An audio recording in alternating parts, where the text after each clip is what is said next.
¿Sí? ¿Estamos bien? Bueno, pues hola a todos, bienvenidos al Journal Club de la SOBLA del mes de agosto. Si estabais esperando a Valeria Vázquez, la presidenta de la SOBLA, se disculpa, no puede estar hoy, entonces estoy yo. Mi nombre es Anabel Fernández, soy postdoc en el NIH y soy responsable de las redes sociales y el contenido multimedia de la SOBLA. Entonces, para nosotros es un honor hoy recibir al doctor Mauricio Lillo, que va presentándonos uno de sus artículos en esta serie de Journal Clubs en español que hacemos con la intención de diseminar la ciencia hecha por latinos por todo el mundo. En este caso, el doctor Mauricio Lillo está en Estados Unidos, en la New Jersey Medical School, Rutgers University. Y sin más dilación paso a presentaros al speaker de hoy. Mauricio se licenció en Ciencias Biológicas en la Universidad Pontificia Católica en Chile en el 2011. Después, en la misma universidad, siguió haciendo su doctorado y en el 2015 pasó un año de estancia en la New Jersey Medical School, Rutgers University, en el laboratorio del profesor Jorge Contreras. Una vez que obtuvo su doctorado en la misma Universidad Pontificia Católica de Chile en el 2017, se unió en el 2018 al laboratorio del profesor Jorge Contreras para hacer su postdoc. De su doctorado y de su postdoc, el doctor Mauricio Lillo tiene varias publicaciones como primer autor, con contribuciones en el campo de los hemicanales, de las conexinas. Tiene papers en diferentes publicaciones como Journal of General Physiology, JCI Insight, que tratan sobre todo de arritmias, enfermedad de distrofia muscular de Duchenne, contribuciones de la proteína del intercambiador de sodio y calcio, etcétera. Y de esta carrera, que ha sido bastante prolífica a nivel de publicaciones, también ha sido reconocida con varios honores y tiene muchísimos y voy a solo a daros dos de ellos que me han parecido bastante interesantes. Uno es que obtuvo el premio para el mejor estudiante de doctorado de su generación por el Departamento de Fisiología de la Facultad de Ciencias de la Universidad Pontificia Católica de Chile y además consiguió en el 2022 un Career Development Award de la American Heart Association que va hasta el 2025 y que además ha sido suplementado por promover diversidad en ciencia por la misma American Heart Association. En la actualidad, el doctor Lillo es instructor en la New Jersey Medical School en Rutgers University y encara la investigación de su laboratorio hacia entender los mecanismos de regulación de la microvasculatura, focalizándose en la regulación por óxido nitroso, modificaciones en las proteínas por S-nitrosilación y que están relacionadas con procesos patológicos, así como fisiología en general. Por supuesto, la experiencia del doctor Lillo abarca varios modelos biológicos y abarca tanto entender los niveles de calcio endotelial, estrés oxidativo, medidas de óxido nitroso y, por supuesto, entender el papel del transporte de iones a través de los hemicanales, llamadas conexinas endoteliales, panexinas e intercambiador de sodio-calcio en la regulación del tono vasomotor en arterias. De hecho, de estas conexinas endoteliales es de lo que nos va a hablar hoy el doctor Mauricio Lillo y nos va a presentar su paper Remodel Connexins 43 Hemichannels, Alter Cardiac Excitability and Promote Arrhythmias. Sin más dilación, es un honor tenerle aquí y el Journal Club es suyo. Muchas gracias, Anabel, por tremenda introducción. En realidad, estoy un poco emocionado porque estoy acá en Chile. Le estaba contando al profesor Juan Carlos Say, estoy muy contento también que CNV chileno, varios latinos estén masificando y promocionando lo que se está haciendo principalmente como dijiste, Anabel, de varios latinos en el mundo. En mi caso, soy formado en Chile, principalmente por la Facultad de Ciencias Biológicas, la Universidad Católica de Chile, y he tenido la oportunidad de trabajar con otros investigadores de la misma facultad, como el doctor Walter Durán, como el doctor Jorge Contreras, y que también ha sido mentoreado por el doctor Juan Carlos Sáez, que está aquí presente. Así que para mí es un honor también ser parte de todo este grupo. Bueno, lo primero que quiero partir es dando los agradecimientos principalmente al laboratorio de Jorge Contreras, que actualmente se encuentra en UC Davis. Y aquí podemos ver el laboratorio actual que él tiene y los colaboradores que han sido partícipes de las distintas publicaciones que hemos tenido durante los últimos 4 o 5 años, donde yo fui postdoctorante en el laboratorio de Jorge, como el doctor Diego Friedrich, Leja Chui, Natalia Chirocova, y recientemente en el artículo que voy a presentar hoy día, el doctor Fernando Santana, principalmente con Paula Rana, que fue la que nos ayudó con respecto al calcium handling, de los aumentos de calcio, en el paper que les voy a presentar ahora.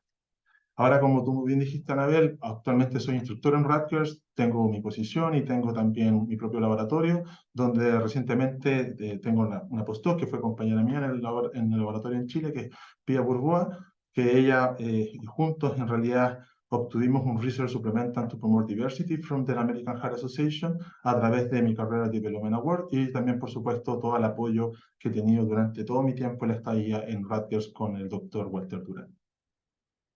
Bueno, para empezar es importante mencionar y decir que las conexinas forman dos tipos de proteínas, dos tipos de canales, como son los hemicanales y las gap junctions. Las conexinas principalmente se han descrito que pueden ser formadas en el retículo endoplasmático y estas van hacia el Golgi, donde posteriormente se dirigen hacia la membrana plasmática.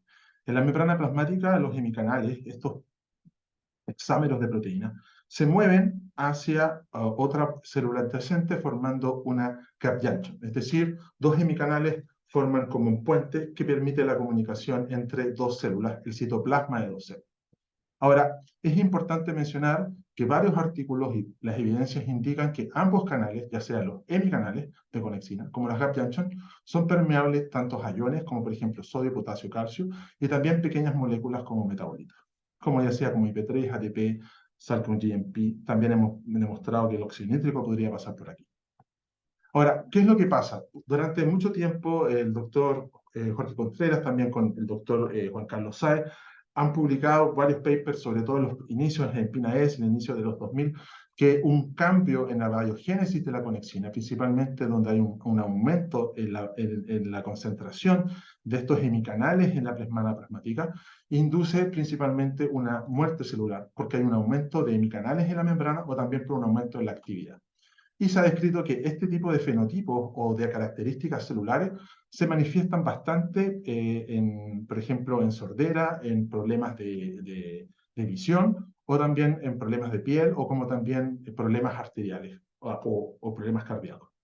Lo interesante es que en patologías donde no está asociada una mutación genética asociada a las conexinas, como por ejemplo isquemia, epilepsia, inflamación o neuropathic pain, se ve un fenotipo parecido, donde un aumento de hemicanales induce o produce principalmente un cambio importante en la gradiente electroquímica de la célula, generando un efecto de apoptosis celular, es decir, de muerte celular.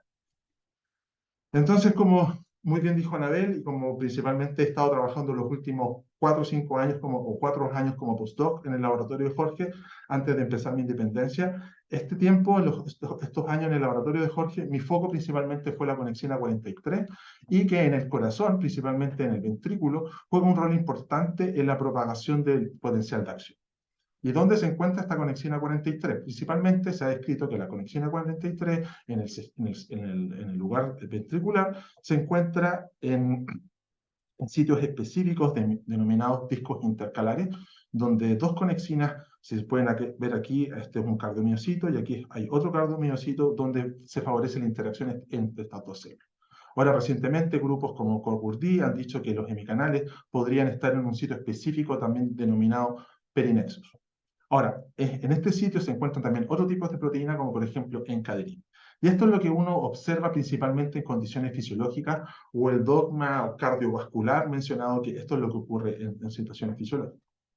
Sin embargo, en situaciones patológicas asociadas a un cardiac pathology, uno puede observar que durante hipertrofia, en isquemia reperfusión, o también recientemente, por ejemplo, en Duchenne muscular dystrophy, lo primero es que hay una disminución en la biogénesis de la conexina 43, y también se han propuesto varios grupos, incluidos nosotros, de que hay un aumento en la expresión de conexina 43, pero en el lado lateral. Es lo que nosotros llamamos como un remodeling de la biogénesis de la conexina 43. Entonces, principalmente, nosotros estuvimos trabajando bastante en Duchenne muscular dystrophy. Entonces, para empezar un poquito en esto, es importante mencionar que la Duchenne muscular dystrophy es una patología que se caracteriza principalmente por problemas en el cromosoma X, y generalmente la distrofina es una proteína que ayuda a anclar proteínas de lactina o proteínas celulares con proteínas de membrana. Y cuando hay problemas en este tipo de proteína, los ratones tienen problemas musculares, pero también recientemente se ha descrito que también tienen problemas cardíacos. Ahora, lo interesante es que las cardiomiopatías en los ratones de distrofia muscular se observan durante los 8 y los 10 meses. Pero nosotros empezamos a observar principalmente que hay cambios en la biogénesis de la conexina 43 previo a ese tiempo, donde se observan patologías asociadas al corazón. Como por ejemplo aquí les muestro la conexina 43 en verde y WGA, que es un marcador plasmático de los cardiomiocitos, y podemos observar que la conexina 43 se encuentra aquí como en estos bricks, formando principalmente en el disco intercalar, como pueden observar aquí. Pero en Duchenne muscular dystrophy, en músculos cardíacos, de esta Duchenne muscular dystrophy, observamos que hay un remodeling, hay una lateralización de la conexina 43 en verde. Además de eso, cuando evaluamos la expresión de la conexina 43, se puede observar que en condiciones, en estos ratones distróficos, estos modelos distróficos, se puede observar que hay una sobreexpresión de la conexina 43. Ahora, lo interesante es que todos estos patrones que estamos observando aquí ocurren dentro de los 4 y los 5 meses. Es decir, esto ocurre antes que cuando la cardiomiopatía se empieza a observar, que como les dije anteriormente, era entre los 8 y los 10 meses. Entonces, esto quiere decir que el remodeling, es decir, el cambio en la biogénesis de la conexina 43, ocurre previamente a la manifestación de la enfermedad.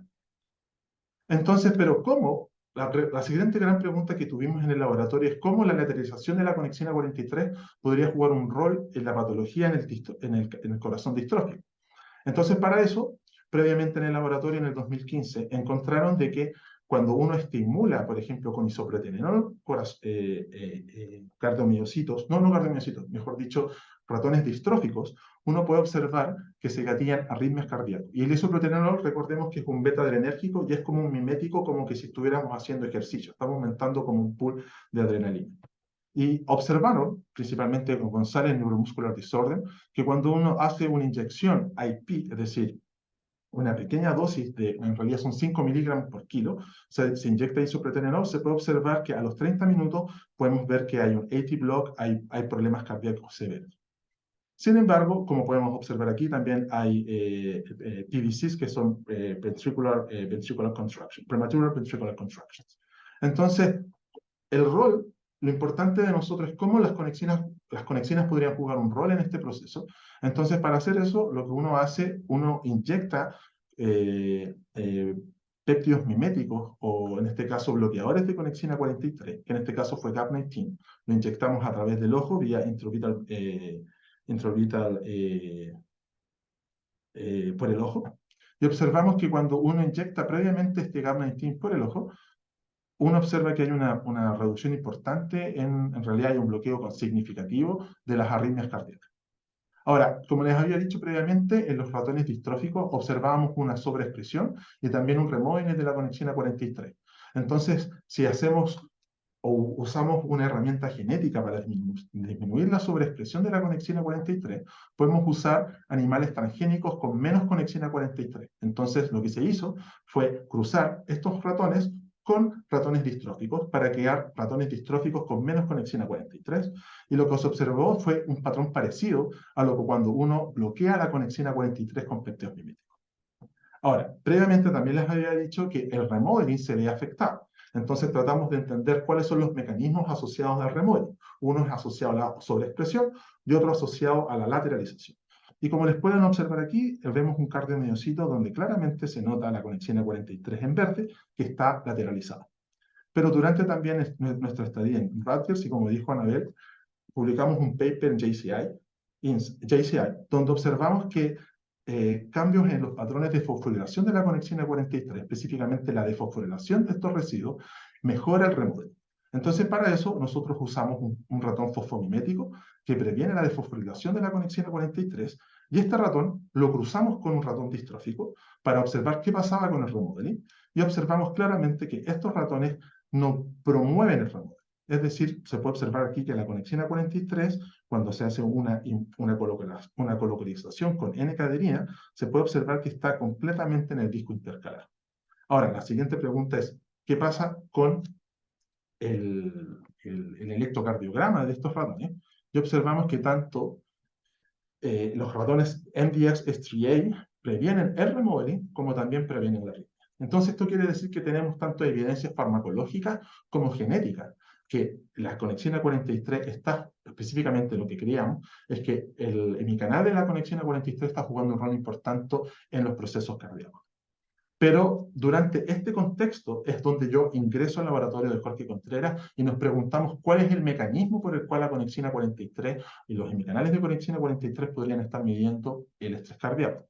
Y por eso nosotros proponíamos que una estimulación beta-adrenérgica estaría activando hemicanales de conexina 43. Entonces, para eso, lo que yo estuve haciendo por mucho tiempo en el laboratorio de Jorge fue tratar de analizar los potenciales de acción cardíaco en cardiomiocitos aislados de ratón. Entonces, nuestro objetivo fue entender, y este es como el tras bambalinas, porque cuando yo estaba trabajando en Jorge decía, quizás acá hay algo eléctrico que deberíamos entender mejor, y por eso empezamos a estudiar qué pasaba con los potenciales de acción cardíaco. Más que estudiar los single channel per se, empezamos a estudiar qué sucede en situaciones más fisiológicas. Y observamos cosas muy interesantes. Lo primero que observamos es que cuando generamos un potencial de acción a través de un estímulo eléctrico, como pueden observar aquí, este es el típico potencial de acción donde hay una depolarización y posteriormente hay una hiperpolarización, en condiciones control, como después de isoproterenol, y observamos lo típico que se ha descrito por otros grupos, específicamente en ratón, donde hay una prolongación del potencial de acción. Sin embargo, durante este proceso donde yo también estaba en un proceso de training, estaba entendiendo cómo funcionaba un poco, porque yo venía de un background más endotelial, más de músculo liso, específicamente arterial, empecé a observar que solamente en los distróficos, cuando yo estaba analizando estos datos, estos se veían estos como potenciales de acción espontánea. Y yo, para ser honesto, y aquí tengo que ser súper honesto, yo no tenía idea qué significaba esto, no tenía absolutamente idea. Era bien naive en esto, y ahí me empecé a asesorar. Principalmente Jorge tenía un colaborador en el departamento que es la EcoChi, y me dijo, pero Mauricio, estos son los trigger activities. Y ahí empecé a entender que los trigger activities, que son lo que ven aquí, que son como estos potenciales espontáneos, que no se gatillan cuando uno genera un estímulo eléctrico, sino que son efecto directo del isoproterenol. Los trigger activity gatillan principalmente contracciones irregulares, y posteriormente esto gatilla un fenotipo rítmico y también, al final, a largo plazo, un cardiac arrest. Ahora, ¿cómo nosotros podríamos tratar de entender cómo los hemicanales podrían jugar un rol importante en estos trigger activity? Entonces se nos ocurrió la idea de poner péptidos miméticos como el GAP19 y también pusimos anticuerpos contra la conexina 43, el mismo que usamos para la inmunofluorescencia. Por ejemplo, en este caso puse sigma, un anticuerpo de sigma, lo pusimos en la pipeta de registro. Y observamos que en esas condiciones, como pueden observar acá, cuando bloqueamos la conexina 43 o cuando ponemos este anticuerpo en la pipeta, hay una disminución importante de los trigger activos. Y el mismo patrón observamos cuando nosotros bloqueamos, no es que bloqueemos, sino que disminuimos la expresión de la conexina 43 en cardiomiocitos distróficos con menos expresión de conexina 43. Y se pueden observar que observamos un patrón similar. Sin embargo, a través de toda esta como evidencia que estábamos acumulando, siempre cuando estábamos publicando estos papers, siempre se nos gatillaba la siguiente pregunta. Si el opening o la lateralización de la conexina 43 es un mecanismo general en los cardiomiocitos o solamente es específico en patologías asociadas a problemas cardíacos, ya sea MDX, ya sea problemas cardíacos como hipertensión, donde se ven estos remodelos. Entonces la gran pregunta era, ¿esto tenemos que tratar de entender o de buscar una herramienta genética que por sí sola genera un remodeling de la conexina 43, sin que sea un efecto por problemas cardíacos, ya sea por hipertensión o por distrofia, que per se ya sabíamos que generaba un remodeling. Y en ese contexto también viene un proceso muy bonito de aprendizaje del tras bambalina y de mucha lectura, es decir, no sé si hay alumnos o postdoc acá donde hay que leer mucho para entender cómo vienen los papers previos a los papers que estábamos publicando. Y en ese contexto observamos, y en este caso sí me puedo tirar las partes en esto, observé que este paper, donde estaba analizando solamente el efecto de un ratón, que es un fosfodilítid, cuando tú previenes la fosforilación del ratón llamado S3A, publicado por Glenn Fitchman, él propone, y este fue un paper publicado en Circulation Research, donde él dice que estos ratones generan arritmias y se previenen cuando uno cambia a un fosfomimético de la fosforilación. Y empecé a estudiar bastante bien este ratón. Y nuestra hipótesis era, ellos decían que este ratón era arrítmico, pero no decían por qué. Y las inmunos que tenían eran no eran muy buenas en la época. Este es un paper del 2000, creo del 2008 o 2010. Entonces, hablábamos con Jorge, yo hablé con Jorge y le dije, mira, ellos proponen de que haya una disminución de la conexina 43 porque hay una disminución en la conducción del potencial de acción, lo cual es proceso arritmogénico. Recordemos que los procesos arritmogénicos pueden ser por cambios en la conducción del potencial de acción, aumentos de calcio o también por remodeling de la conexina 43.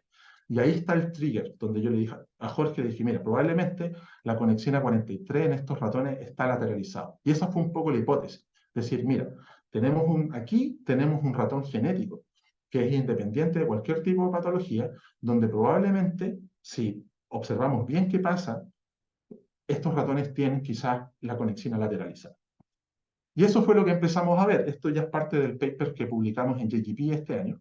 Y aquí, por ejemplo, les muestro en confocal inmunofluorescencia de N-caderina, que recordemos que está en el disco intercalar, y la conexina 43. Y observamos en dos insert, en dos approach, o en dos sub, hay una hermosa colocalización entre estas dos proteínas. Es decir, en condiciones fisiológicas, esto es lo que normalmente se ha descrito y está publicado.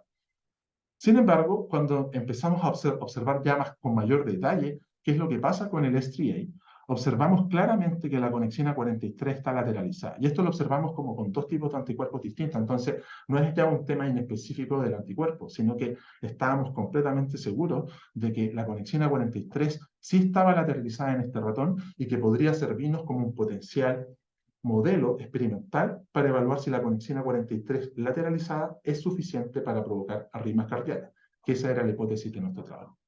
Ahora, cuando cuantificamos un poco esto, en realidad lo que aquí hicimos, cuantificamos la disminución de la conexina 43 en el disco intercalar, pero si hacemos un gráfico asociado a cuánta conexina 43 hay lateralizada, uno podría observar lo mismo.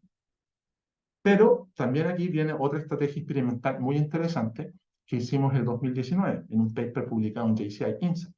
Porque estábamos hablando con Jorge que tenemos que mejorar nuestras técnicas farmacológicas o genéticas y también nuestras técnicas experimentales. Entonces, para eso, durante mi doctorado, yo trabajé mucho en biotina in vivo porque quería hacer pull down de vasos y tratar de entender cómo está la proteína en células endoteliales. Y yo me acuerdo que le dije a Jorge, mira, podríamos biotinilizar corazones completos por 1 hora a un flujo acorde al Langendorf de observar si podemos hacer proteína de membrana de esos corazones.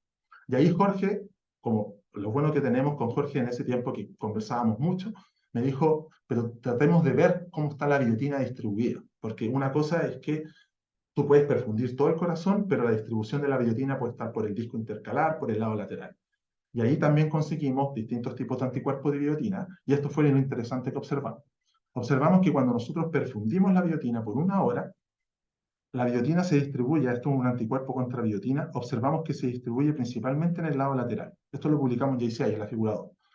Y, por ejemplo, cuando vemos la N-caderina, que principalmente se encuentra en el disco intercalar, no encontramos ninguna colocalización entre N-caderina y biotina. Entonces nosotros proponíamos decir, mira, aquí tenemos una estrategia donde la biotina está principalmente en el lado lateral. Entonces, si ahora hacemos un pull down de biotina contra la conexina 43, podríamos estar viendo el número total de proteínas que están en el lado lateral.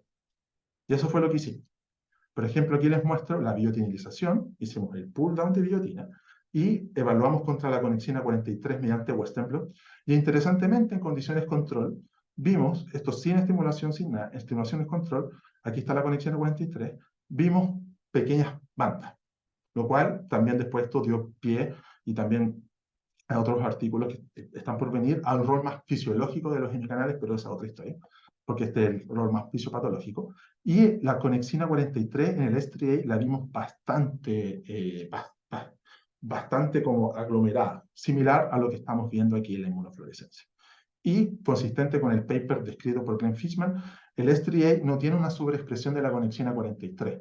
Entonces, esto es muy interesante porque la conexina 43, al menos la expresión, es bastante similar al wild type, en condición control, pero la cantidad de micanales, como ya sea en el lado lateral, como podemos observar acá, o por a través de una técnica ya más bioquímica, es bastante importante.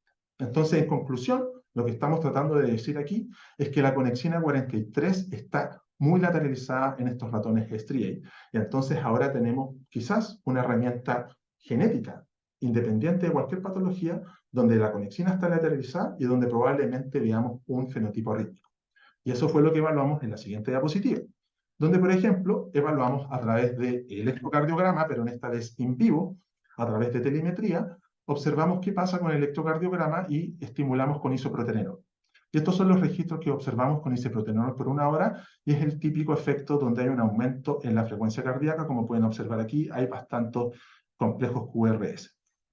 Sin embargo, cuando observamos qué es lo que le pasa a estos ratones, los S3A, que tienen la conexina, recuerden, la conexina lateralizada, observamos bastantes PVC, es decir, contracciones prematuras ventriculares, y cuando son varias seguidas, en menos de 10, en X tiempo, estamos hablando de una VT, o una ventrícula taquicardia no sostenida, y es lo que estamos observando en estos ratones. Ahora, cuando nosotros, interesantemente, estos ratones los bloqueamos, o pero mejor dicho, le inyectamos este péptido mimético GAP19 que es específico contra los hemicanales de conexina 43, reducimos bastante este fenotipo arrítmico. Y esto lo podemos ver mejor aquí, donde aquí les muestro una arrhythmia scores con respecto a los distintos tratamientos. Con 1 significa un PVC, 2 PVCs, 3 PVC y 4 ya está asociado a problemas ya de PT sustain y 5 no sustain o muerte.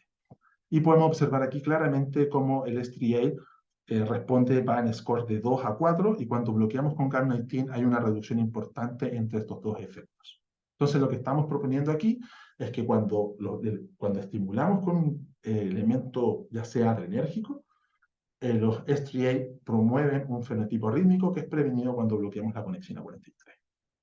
Ahora, lo otro interesante es que como estamos midiendo esto por telemetría, también podemos observar el número total de arritmias. Y esto incluye PVC, 2 PVC, 3 PVC, VT, VT no sustain. Y observamos claramente, esto ya sea en ciclo oscuro o en ciclo durante día, y eso lo tenemos en la suplementaria del paper.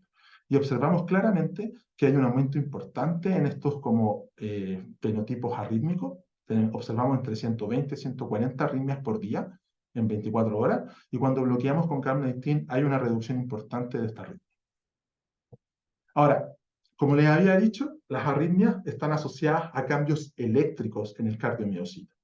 Es decir, a una desincronización, ya sea del potencial de acción o de la propagación del potencial de acción, gatillan fenotipos arrítmicos. Entonces, por lo mismo, empezamos a estudiar lo mismo que hicimos con el Duchenne Muscular Dystrophy, una estrategia similar. Dijimos, ¿qué pasa entonces ahora con la electrofisiología, haciendo whole cell recording y evaluando el potencial de acción de los S3As? Y ahora les muestro, pedido por los editores del journal, que mostráramos la secuencia completa, es decir, no superpuesto en los potenciales de acción, sino lineal.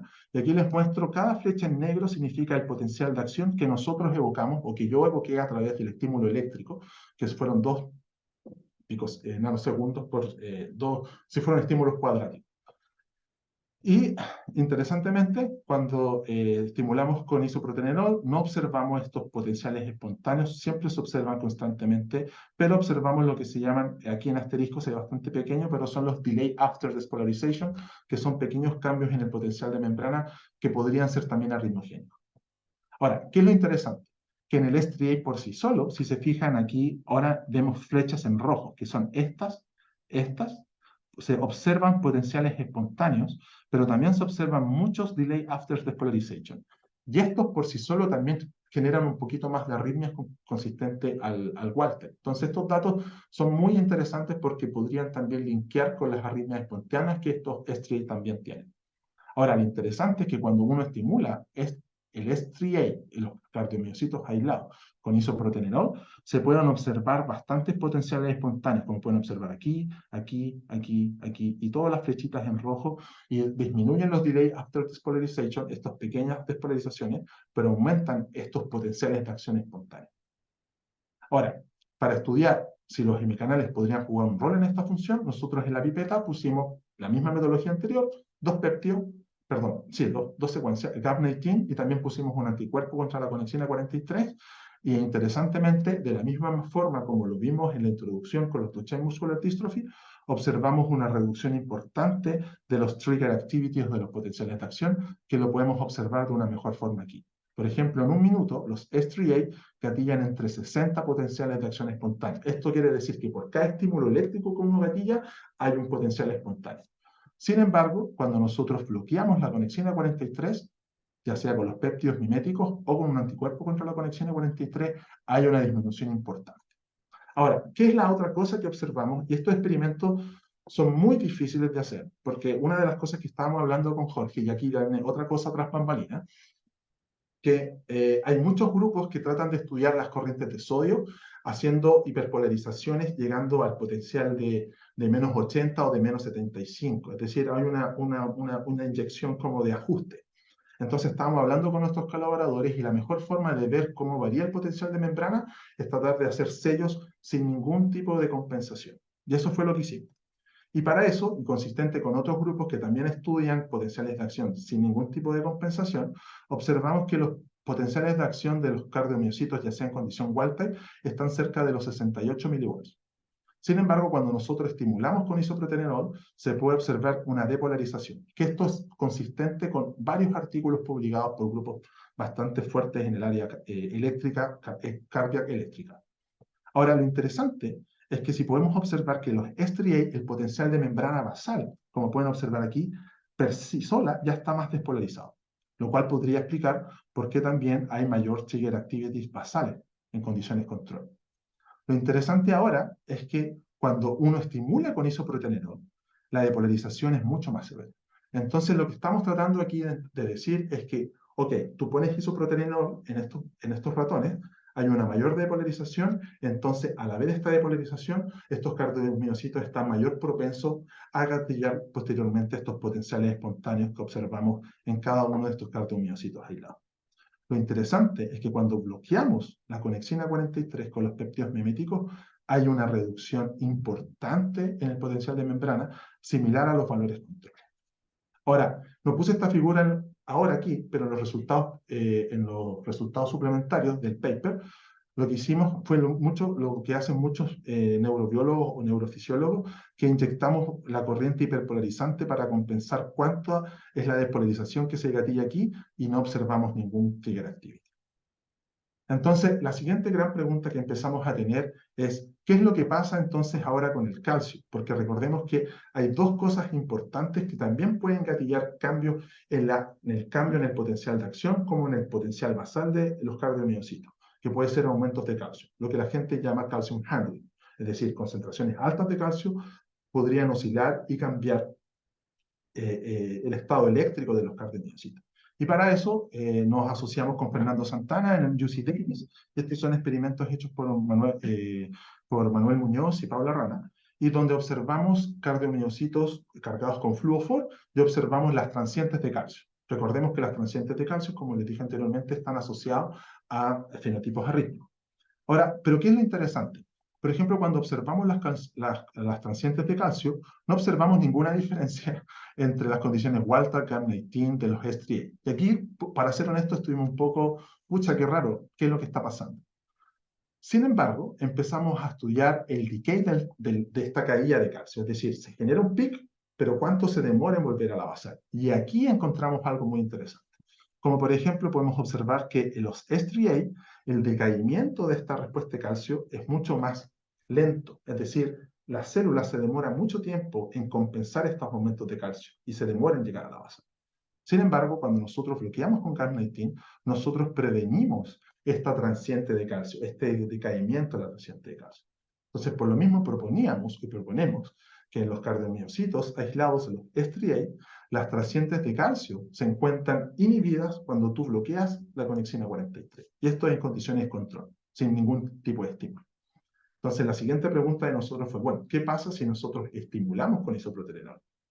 Y lo que observamos fue algo muy parecido a la figura anterior, donde no observamos ninguna diferencia estadística en las calcio transients, es decir, en condiciones, todos tienen el mismo pico. Sin embargo, las transientes en el decaimiento sí se encuentran afectadas, donde el striae se encuentra alto, el isoproterenol se encuentra igual de alto, pero cuando uno bloquea con Carnitine hay una reducción importante. Entonces, lo que estamos concluyendo acá es que la activación con isoproterenol o a través de un beta-adrenergic signaling disminuye la duración de la concentración de calcio transiente. Y que esto obviamente es prevenido cuando uno, o es bloqueado, mejor dicho, cuando uno inhibe la participación en la actividad de la conexina 43. Pero otra cosa importante es que las transientes de calcio se encuentran asociadas a los cambios en el potencial de acción, es decir, en el APD. Hay distintos mecanismos asociados a cardiac stress, calcium handling, trigger activities, y otro mecanismo ritmogénico es cuánto dura el potencial de acción. Y esto tiene un concepto muy bonito a través de fisiología y de calcio, es decir, entre más calcio, el potencial de acción, recordemos que la meseta es a través de calcio, entonces entre más calcio sea, entre más lento es el decaimiento, más largo podría ser el potencial de acción. Y esa fue un poco la hipótesis que tuvimos. Entonces ahora, en vez de analizar los registros completos, hagamos foco qué pasa en los potenciales de acción. Y en condiciones control, por ejemplo, podemos observar el Walter, y este es el típico potencial de acción que dura entre 100 milisegundos en ratón. Y con isoproterenol se observa una prolongación del potencial de acción que es típico, que se ha publicado al menos en ratón. En algunas especies hay un acortamiento, en Pineda Kig o en hámster. Sin embargo, cuando nosotros ahora en condiciones de control observamos que cuando bloqueamos la conexión A43 también hay una reducción en el potencial de acción. Pero esto previamente ya lo habíamos publicado y fue también corroborado por Luc Lebar en 2021, donde él también demostró de que cuando uno bloquea el imicanal en condición de control hay una reducción en el APD. Pero nosotros habíamos mostrado algo parecido en el 2019 en JCI Insight. Lo interesante ahora es que con striae, si se pueden observar aquí claramente, el potencial de acción está como en 350 milisegundos, es decir, 50 milisegundos más, lo cual podría explicar el componente arritmogénico natural que tiene este ratón. Pero cuando le ponemos isopreterenol, el APD es más largo. Entonces esto es muy interesante porque es consistente con la arritmia, con la transiente de calcio que se demora, y ahora estamos analizando un componente eléctrico que depende también de calcio y donde vemos una prolongación importante. Ahora, cuando bloqueamos la conexina 43, bloqueamos este APD prolongation, que es muy arritmogénico, ya sea con Carnitine o también bloqueando la conexina 43 a través de un anticuerpo. Entonces, en overall podemos decir que los hemicanales de conexina 43 están involucrados en la prolongación del action potential, ya sea en situación control, como lo publicamos en JCI Insight, que después fue previamente también demostrado por Luc Lebar en JCI, y también que juega un rol importante en la fisiopatología. Pero para terminar, ya me quedan como dos, tres slides, la pregunta que tenemos es, ok, los hemicanales juegan un rol importante, pero ¿cuál es el mecanismo por el cual isoproterenol activa a los hemicanales? Y nosotros previamente en JCI Insight habíamos demostrado que el isoproterenol induce, como se ha dicho, la producción de óxido nítrico y que activa hemicanales de conexina 43. Pero esta idea obviamente no es tan nueva porque previamente ya se había descrito por el mismo laboratorio de Juan Carlos Sáez, por Mauricio Retamar en astrocitos y otro grupo por Brian Isaacson en células endoteliales, donde el óxido nítrico activa la conexina 43. Pero lo interesante de este trabajo es que nosotros lo demostramos en distrofia muscular y en ovocitos aislados, donde encontramos además que el óxido nítrico induce la nitrosilación de la conexina 43 en el residuo 271 como hemicanal. Entonces, entendiendo el mecanismo por el cual esto ocurría, decidimos observar, bueno, ¿qué pasa con los striaes? ¿Y qué pasa con la señalización de óxido nítrico? Y, como les dije anteriormente, aquí les muestro los action potential, los trigger activities, es decir, todo completo. y en cada flecha negra es el potencial de acción que uno gatilla.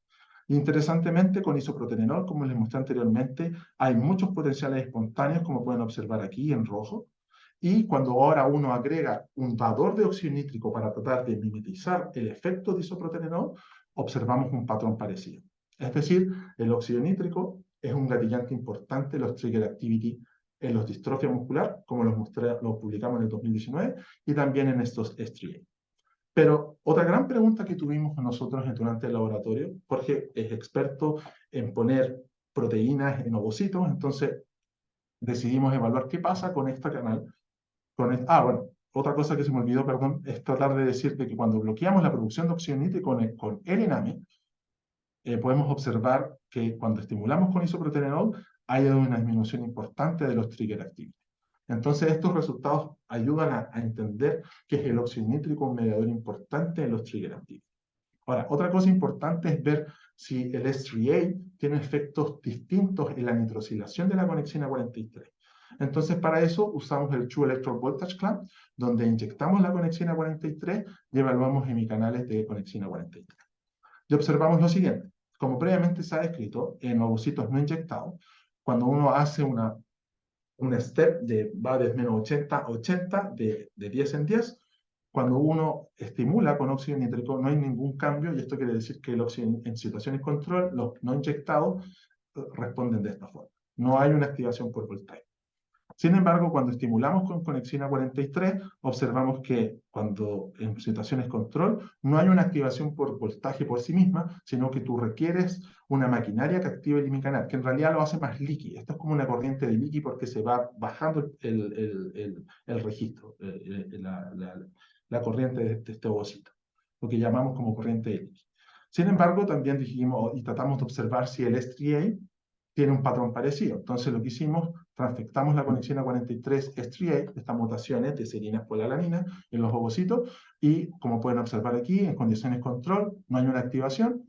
Cuando le estimulamos con óxido nítrico se ve un patrón parecido al normal, y en el mismo batch de huevo pusimos GAP19 y observamos un bloqueo, un recovery importante. Estos 10 minutos posterior GAP19.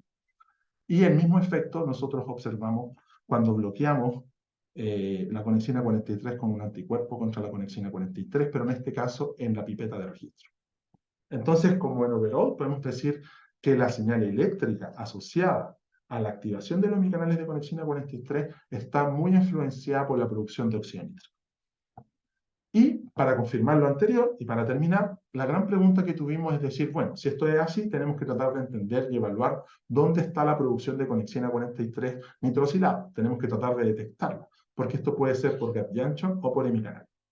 Y para hacer esto hicimos un experimento que se llama Proximity Ligation Assay, donde la conexina 43 es nitrosilada, y nosotros proponíamos decir, bueno, tenemos que encontrar anticuerpos que vayan contra la conexina 43 y contra la S-nitrosilación. Y de esta forma, a través de este kit, podemos evaluar el cambio post-traduccional de la misma proteína. Y esto también fue a través de un lab meeting que tuvimos con Jorge, porque empezamos a ver grupos que estaban evaluando cambios post-traduccionales por fosforilaciones en una proteína neuronal. Entonces dijimos con Jorge, bueno, esto lo podríamos hacer en el mismo cardiomiocito, pero evaluando la nitrosilación de la conexina 43.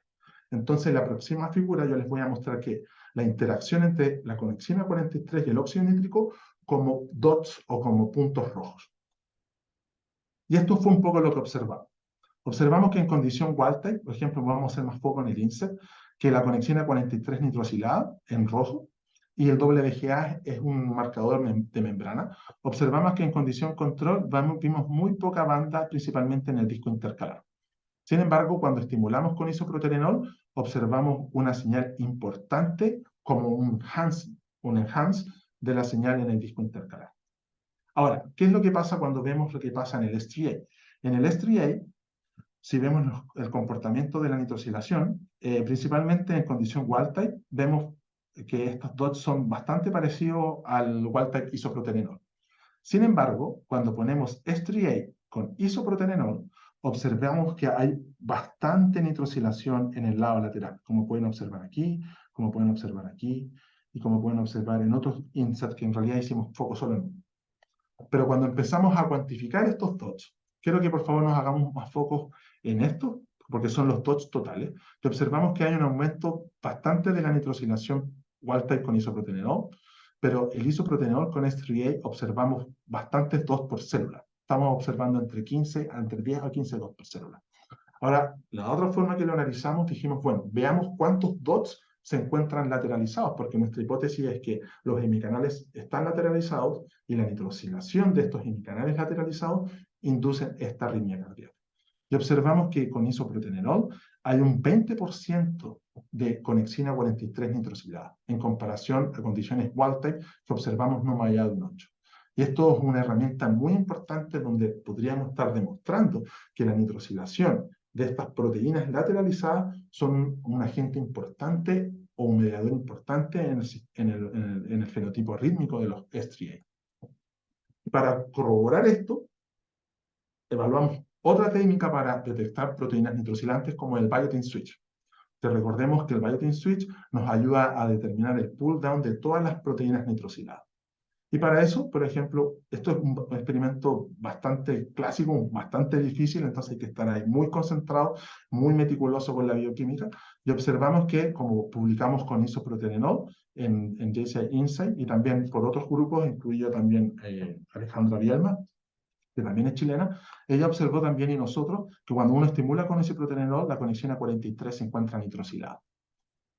En cambio, ahora empezamos a observar qué pasa con los S3A. Y observamos que con los S3A la nitrosilación es mucho más potente, porque también creíamos que quizás hay más accesibilidad por este lado lateral donde se encuentran los hemicanales. Como pueden observar aquí, la conexión A43 lateralizada es bastante significativa en condiciones control, ya sea en los S3A de los cardiomiocitos, como también en los wild.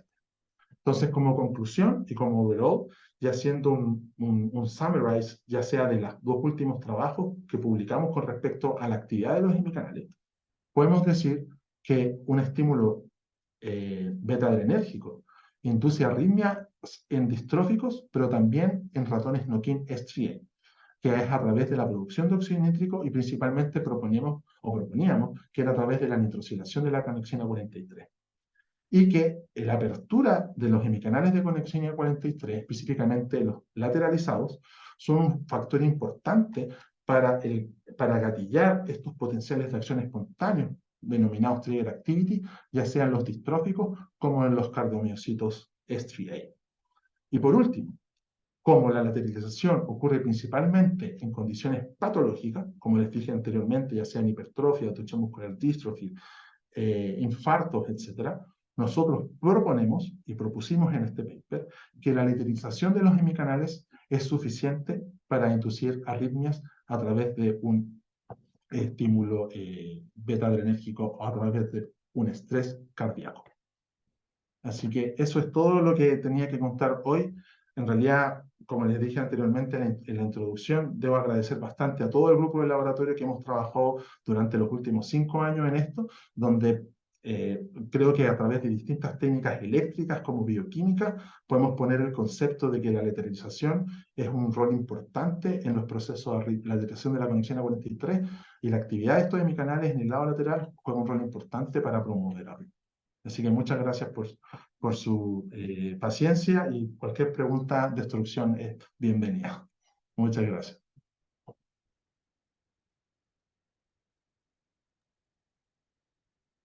Bueno, muchísimas gracias, Mauricio. Magnífico Journal Club. Bastante impresionante. No hemos tenido preguntas durante la presentación, pero abro ahora el floor. Hablo para que cualquiera que quiera hacer una pregunta, por favor, levante la mano y se hagan preguntas. Yo creo que estaremos todos de acuerdo que ha sido maravilloso y de hecho voy a citar a tu mentor durante tu postdoc, al profesor Jorge Contreras, que dice de ti que eres una triatleta de las ciencias. Muchas gracias. Sí, es que Entonces, mi pasatiempo es el triatlón, entonces también ahí lo mezclo con la ciencia. muy bien, empezamos con Juan Carlos, por favor. Muchas gracias, Ana. Mauricio, felicitaciones. La verdad que si uno no está al tanto del tema, la cantidad de datos que mostraste es abrumante. Buenísimo. Muchas gracias, Muy doctor Juan Carlos. claramente una disección de un dogma anterior, de que las arritmias cardíacas se pensaba que era un problema de la gap junction. Aquí claramente queda demostrado que es un problema que lo generan los hemicanales, ¿ya? Y es un Así gran es. cambio en la cardiología a nivel patológico. Pero hay un tema que creo que no lo mencionaste, pero puede que lo hayas abordado. ¿Cuál es la causa de esta lateralización? ¿Ya? Porque ya entendemos el papel de los hemicanales que hay ahí y que se llena de hemicanales en eso, pero ¿por qué se llena de hemicanales ahí? Esa es una muy ¿Eso buena lo pregunta. estudiaste? Sí, eso lo estudiamos más que nada en dos tipos de artículos que donde yo no soy el autor principal, que son más que nada colaboradores, pero yo también participé. Y encontramos principalmente que hay cambios patrones de las fosforilaciones de la conexina 43 que afectan la biogénesis de la conexina 43. Y que también hay un cambio en la distribución de microtúbulos. De hecho, fue un paper que publicamos el año pasado, principalmente por Eric y por Julie, en colaboración con Diego Frendrich, donde hay un cambio en la fosforilación y también hay un cambio en el anclaje con los microtúbulos.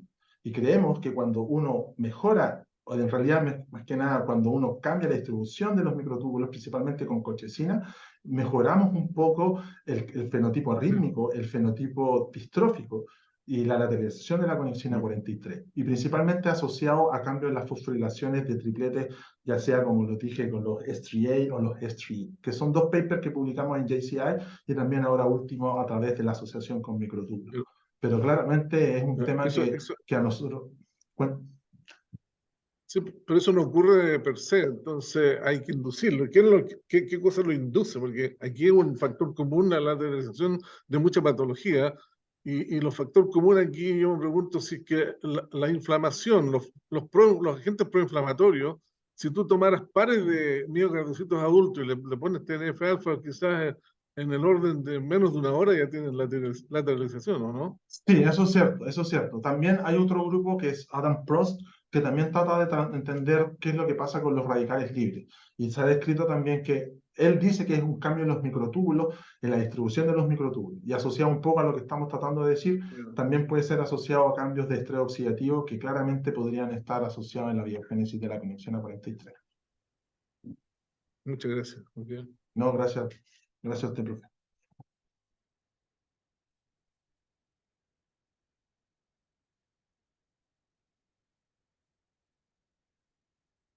¿Está muteada? Perdón, sí, estoy muteada, perdón. Pasamos a Helmut Sánchez. Sí, gracias.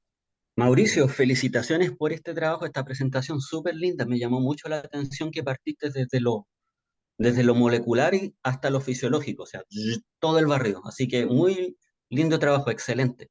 Tengo hartas Muchas gracias, preguntas, Helmut. sí, bacán, tengo hartas preguntas, pero mira, yendo a la parte mecanística, así apostando a ganador, porque yo no cacho de este modelo, no conozco mucho este modelo del S3.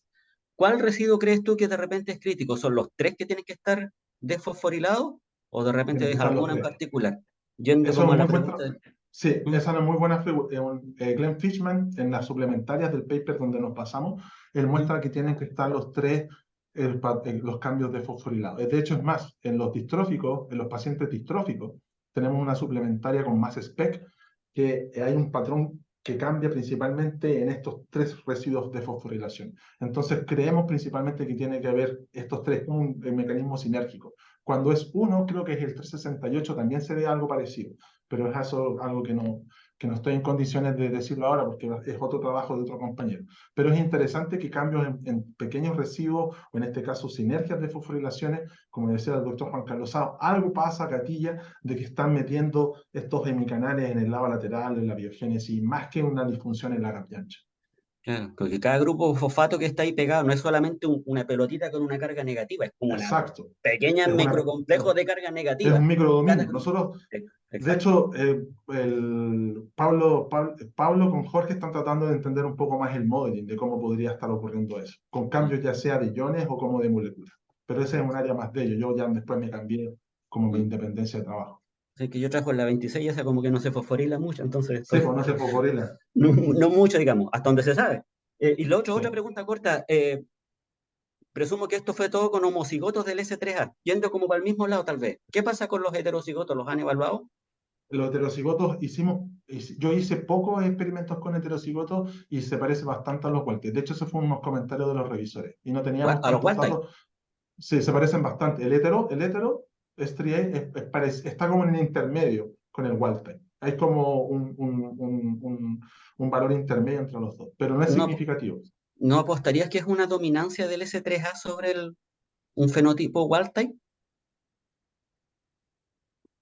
Estoy haciendo como la Tendría que... comparación con la Sí, conexina 26, que siempre se dice, nosotros muy igual que Jorge también, cuando está hay un problema con el hemicanal de 26, está como que es dominante, parece, sobre el fenotipo wild no type. te podría decir porque no tengo datos suficientes para decirte eso. Tendría que hacerlo.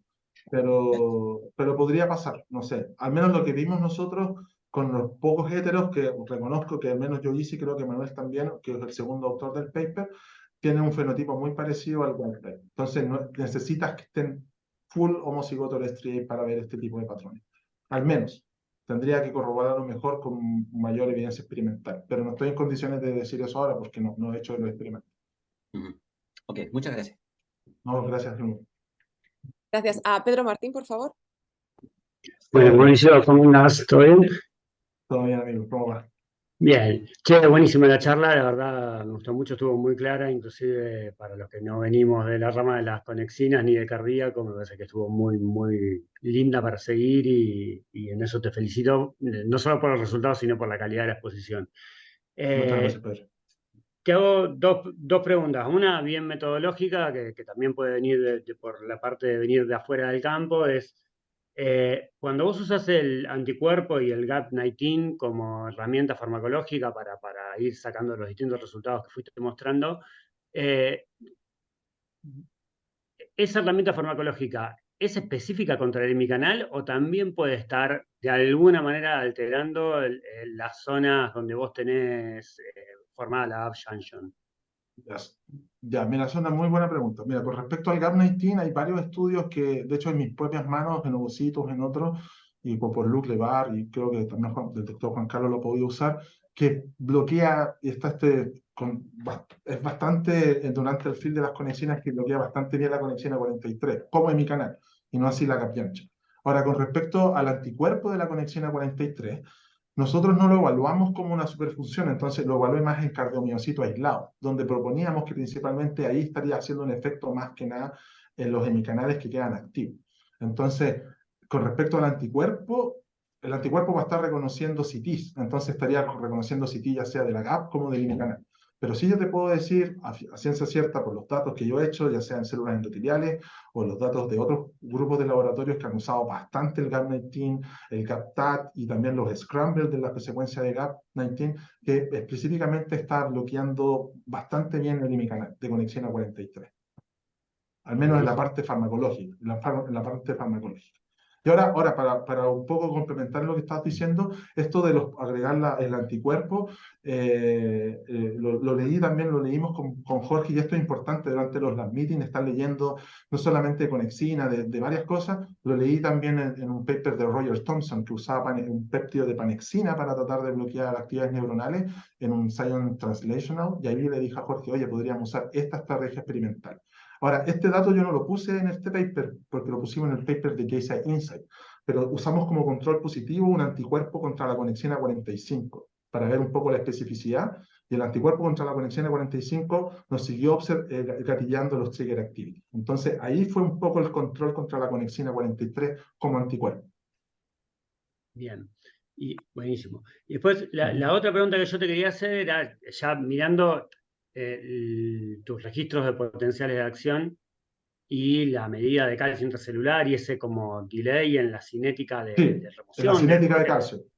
Mi pregunta es, ¿qué opinan ustedes que está pasando ahí? Que la conexina está haciendo una vía de entrada de calcio y entonces tenés un decay de calcio más lento porque estás teniendo a los hemicanales como una fuente de entrada de calcio y eso también en cierta medida te prolonga el plató, pero no por un canal de calcio tipo L, sino que es la propia conexina que está participando en ese Qué influjo buena de pregunta. calcio, o es una cuestión de flujo y de balance del manejo de calcio. Esa es una muy buena pregunta. Mira, cuando nosotros estábamos, porque estos datos yo los empecé a sacar durante la pandemia. Para ser honesto, bueno, esto también es palmalina. Yo pedí permiso para trabajar en la pandemia porque estaba aplicando a mi proyecto de independencia y necesitaba papers. Y durante ese proceso salió este paper de JCI, de Luc Lebar, y él encontró, acorde a lo que estabas diciendo tú, porque yo cuando empecé a ver estos registros dije, ¿cómo la conexión A43 está potenciando este plató? Entonces nosotros en ese paper de JCI Insight escribimos con Jorge de que podría haber un cambio con la cinética del intercambiador sodio-calcio. Lo pusimos como una propuesta en un párrafo de 3-4 líneas. Y tal, en el 2021 Luc Lebar muestra toda una cinética hermosa de un acoplamiento entre la conexina como hemicanal en corazones hipertróficos y pasados, humanos pasados por infarto, donde el intercambiador sodio-calcio y la conexina 43 van juntos. Entonces hay un delay entre esa como mecanismo cooperativo y que estaría participando un poco en esa calcium transit. Entonces, obviamente nosotros no nos hicimos mucho énfasis en el intercambiador sodio-calcio en este paper porque ya había estado publicado por Luc Lebar, pero lo citamos bastante y lo fundamentamos bastante en la discusión, donde esta transiente de calcio, principalmente en los hemicanales a través de los S3A, está también defectuoso, en realidad gatilla un poco un delay en el strudel de calcio por el intercambiador sodio-calcio. Que es un poco lo que también mostró Luc en este paper en JCI. Buenísimo, muy claro. Muchas gracias, Mauricio.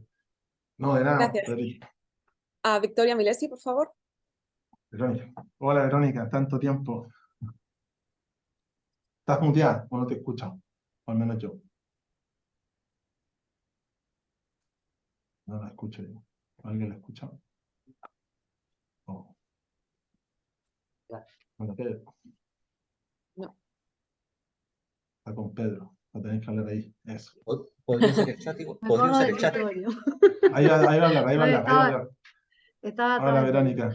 Hola, ¿Cómo Mauricio, estás? Tanto felicitaciones, tiempo. un gusto verte tanto tiempo sin Tanto vernos, tiempo. pero sé de Así tu es. trayectoria, te felicito, un gusto escucharte, la calidad de la presentación, los resultados hermosos y también la discusión que sostenés. Felicitaciones, un gran Muchas placer. gracias.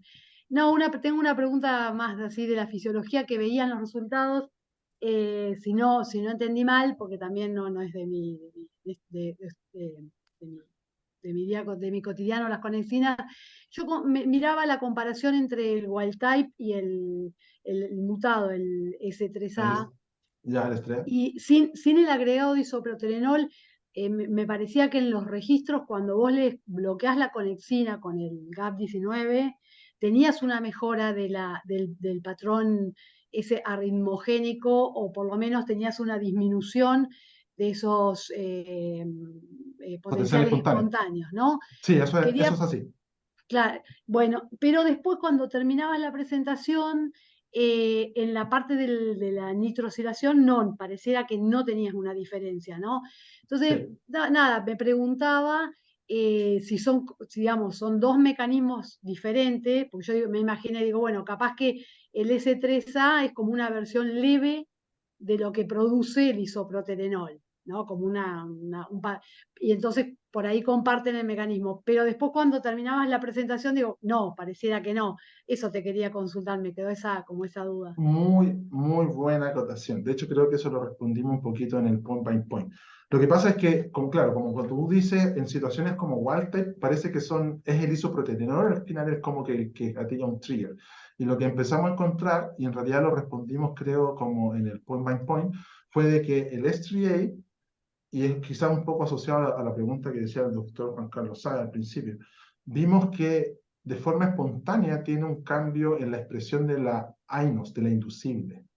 Tiene más AINOS. Entonces, es interesante que la AINOS responde mejor al stretching.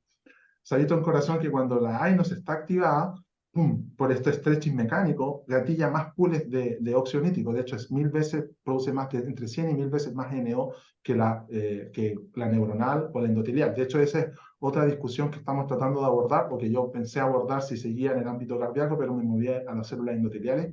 ¿Qué isoforma o qué interacción entre qué óxido nítrico sintasa podría estar jugando un rol?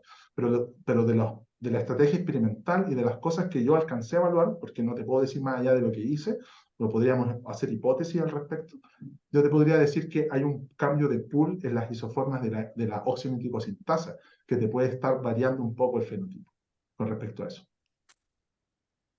Muy bien. O también podría ser, y bueno, y también hay un cambio quizás en los renos de un receptor, en los CAM kinase, que también es un poco lo evaluamos en la discusión, pero yo creo que podría ir más por ahí. Pero, ¿tienes alguna como sugerencia o algo que te quede como decir, mira, podría ser por acá? Eso es importante porque son cosas que podrían evaluarse más adelante. Claro, yo había pensado, un poco cuando ibas hablando, había pensado eso justamente si estos ratones mutantes, digamos, los S3A tenían niveles de óxido nítrico basal más alto. Eso es la Entonces, respuesta. claro, Principalmente por la AIMS. claro, esa es una que se me ocurrió ahí, pero bueno, también podrían ser, después pensé las cuestiones de esto de la lateralización, después con lo que preguntaba Pedro de la especificidad, si este anticuerpo va solamente sobre los semicanales, porque, digamos, es notable que te mejora el fenotipo independiente del isoproterenol, ya lo mejora. Exacto. Entonces, o si mejora de manera independiente porque te saca de juego alguna gap junction que está generando ese trigger, esos potenciales, digamos, espontáneos, ¿no? Pero Claro, bueno, mira, visto así, principalmente, hasta ahí. sí, principalmente, como también decía el doctor Juan Carlos, nosotros proponemos, y la evidencia clara ya está mostrando más que nada un rol del micanal. De ahí ya vienen los papers de Luc Lebar, también con Mario Del Mar, que también tratan ahora de tratar de entender de que hay un link entre el hemicanal y el ranio receptor. De hecho, hay secuencia, ahí tienen un paper bastante bonito con respecto a eso, tienen dos. Entonces, también ahí, ahora me acordé un poco, Pedro, a través de tu pregunta, también ahí también hay un rol importante de interacción entre las colas del CT con el reno de un receptor que podrían también jugar un rol ahí en el calcium handling, ya sea una relación fisiopatológica como una relación fisiológica. Genial. Muchas gracias, Mauricio. No, Excelente, muchas te gracias, felicito. gusto verte. Nos vemos en el Igualmente biofísica. para mí, igualmente. Vale, Gracias. estamos un poco ya un poco tarde, pero hay un par de preguntas en el chat de Rosana Bassani, que te dice: lindos resultados, Mauricio. ¿En cuál concentración de ISO encontraste la lateralización de los semicanales en wild type? ¿Crees que sea un efecto fisiológico o presente solo en niveles suprafisiológicos de estimulación adrenérgica? Y Esa es luego una tiene... muy buena pregunta. Nosotros, cuando empezamos, en realidad yo me basé en un paper del 2015, donde la mayoría de la gente para hacer daño cardíaco usa 30 miligramos por kilo y nosotros empezamos a usar bajo, 5 miligramos por kilo. Porque nuestra idea era tratar de hacer un mimético cuando uno hace como una respuesta al ejercicio. Mi sueño era, en ese tiempo con Jorge, no, compremos unas trotadoras o metámoslos a nadar, como hay algunos trabajos en Science para ver qué es lo que está pasando. Entonces, para tratar de hacer eso, tratamos de hacer una dosis baja, entre 5 miligramos por kilo.